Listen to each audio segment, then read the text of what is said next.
Hey everyone, today I'm going to teach you a nice simple recipe. Use about 6 ingredients. It's a little bit twist on a classic. It's a grilled pimento cheese sandwich. It has a little bit of spiciness to it if you add certain ingredients. You don't have to, obviously, but the cheese mixed with the sourdough bread and whatnot, it's going to taste amazing, trust me. Of course, there's also bacon in it, because why not? Let's go ahead and get to it. Originally, I wasn't going to show this part just because it would just be extra steps you guys didn't really need to see too much, but for this recipe, I'm going to use bacon in my sandwiches, so I'm going to cook the bacon right now. I have the pan all nice and hot, and I figured who doesn't like enjoying seeing the bacon sizzle on the pan, so, and of course I didn't have it hot enough. And there we go, it's starting to sizzle. I'm going to get a couple more pieces put on there. What I'm going to do is I'm going to cook up, I have a whole big thing of bacon. I'm going to cook it up for my sandwiches until the whole pack's gone. I got the thicker cut stuff because I like that stuff.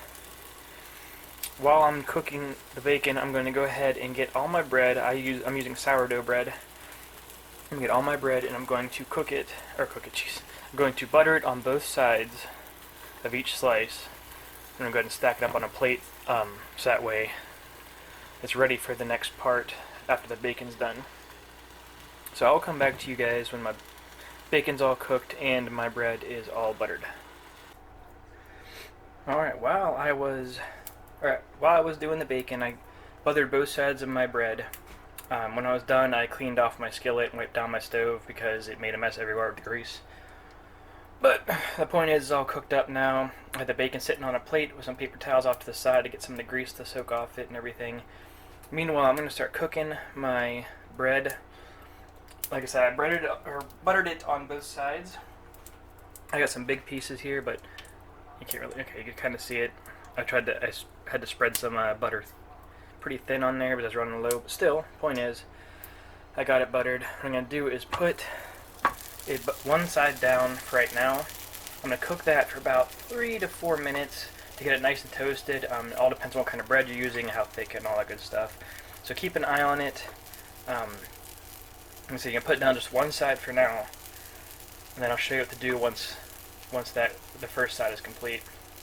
I'll come back to you guys on this. Alright, you can see mine. I have a little bit more burnt than I like, but you know what? Actually, it's not going to be too bad. It's only in the center and on the edges, which is fine. It'll give it an extra crunch. So now what we're going to do now is I got this pimento cheese spread. I don't know if you can see it too well. I'm going to go ahead and spread it. It's a little bit much. I'm going to go ahead and spread it on one side, on the toasted side. You want to have, I still have the other side still buttered, but not toasted yet. Yet being the key term. I'm going to go ahead and spread this pimento cheese all over the inside. This is going to be the inside of the sandwich right now. I also got this, it's like it says sweet and hot pepper relish. It's kind of like a jelly. It's kind of spicy, so I'm not putting too much on, and I'm not going to make all the sandwiches like this. What I'll probably do is ask when I'm making mine like this because I like spicy stuff. It's not extremely spicy, it's just a little bit spicy. So I know some of my kids don't like spicy stuff, others do. I'm going to put more cheese on here though, because it is a grilled cheese after all. If you have a different kind of cheese you want to use, go for it. I just like the way the spread tastes. The spreadable butter makes it nice because you can put it everywhere. But if you want to use like regular cheese slices or shredded cheese, just be careful you don't end up having just making a mess everywhere. Alright, and then we go ahead and get my bacon I have all cooked up. Go ahead and put that on there. Now I'm going to go ahead and slap it back together so the butter sides are facing out now. And I'm going to go ahead and put them back on the skillet and cook both sides then for another few minutes, and then it'll be good to go. So I got it on top. I'm going to press it down a little bit to get it flattened and help toast it evenly. But you see I got my sandwich on the skillet, butter sides out, cooking up. And I'll come back to you guys when mine is. Alright, and here's my wonderful sandwich. I'm going to go ahead and cut it open here. There's no way I'm eating it big like that. I'm going to have to eat it in halves here. See if I can get a better lighting on here. Let me swap my light around.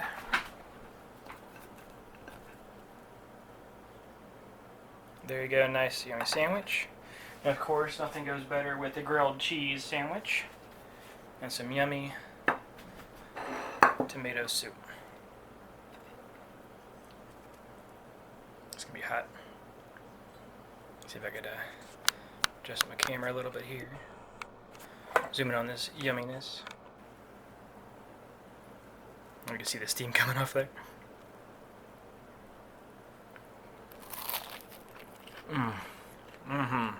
Oh yeah.